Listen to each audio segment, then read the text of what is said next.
Randy El Matador Caballero. He's a Golden Boy prospect. He's possibly a future world champion.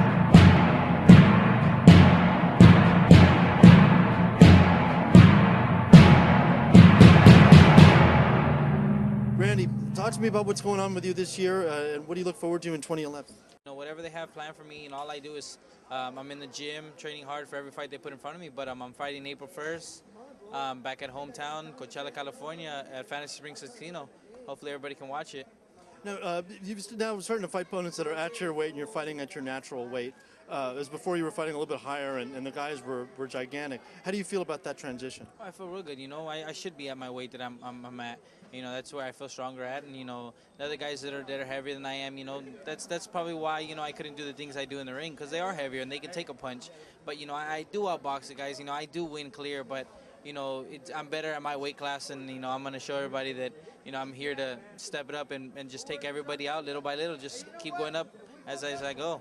How do you feel in terms of a pro? Have you kind of gotten rid of that amateur style, kind of bouncing around? Do you feel like you're starting to settle down and the game's slowing for you? You know what? In the pros, you don't change your style at all. You know what? In a way, my dad's taught me all different styles, but in the pros, you do kind of still need that quick feet in amateurs. In the pros, it's more calm and stuff, but there are certain times where you still need that amateur style where you're still quick, fast in your hands to destroy a fighter. That's what you do. You work hand speed and stuff like that, and your footwork, and that'll destroy a fighter, and they can't think right inside the ring. Apparently, your father was upset about your last performance. Can you talk about that? Well, it wasn't really that. People could see that he was probably upset, but it wasn't that. It was just any trainer would get mad at their fighter if they're not performing right inside the ring. And I know I wasn't. There was something wrong with my stomach was hurting at the time. But I'm not complaining because I came out with the win, and that's what I want.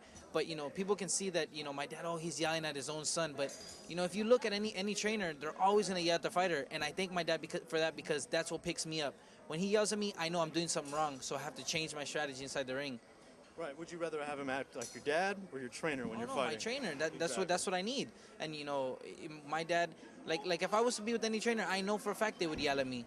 And any fighter that's messing up, they would get yelled at. And I'm thankful it's my dad. And if it was probably someone else, I probably wouldn't be able to take it. But since it's my dad, I thank him for that. And he's always been by my side. I wouldn't change him for the world. And when I know he's yelling at me, I know I'm doing something wrong, so I got to pick it up. All right. Well, thank you for stopping by, Randy, and I wish you a great 2011 and a future as a boxer. This is Gabriel Montoya with Randy Caballero with Leave It in the Ring and Max Boxing, live from Los Angeles. This is Randy Caballero, and you're listening to Leave It in the Ring Radio.